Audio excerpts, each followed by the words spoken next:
आमदार रवी राणा यांनी उद्धव ठाकरेंबद्दल मोठा दावा केलेला आहे। विधानसभेपूर्वी उद्धव ठाकरे भाजप सोबत येतील, मोदींचं दर्शन घेण्यासाठी ठाकरे बेचैन झालेत, असा दावा रवी राणा यांनी केलाय।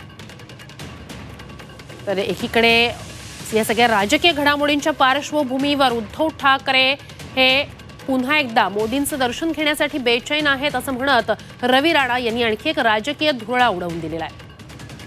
उद्धव ठाकरे विधानसभेपूर्वी भाजप सोबत येतील असा दावाही रवी राणा करतायत। येणाऱ्या काळामध्ये मला विश्वास आहे विधानसभेच्या आधी जे अहंकारी आणि ज्यांनी सत्तेवर बसल्यानंतर बाळासाहेबांचे विचार पूर्णतः विसरले असे उद्धव ठाकरे आता बिलकुल बेचैन झालेले।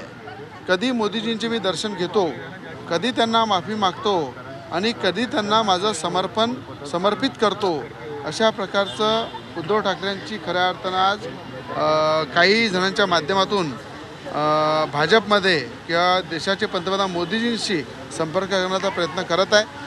मला असं वाटतं विधानसभेच्या आधी ते एकनाथ शिंदेंचं नेतृत्व स्वीकारून मोदीजींना पाठिंबा देतील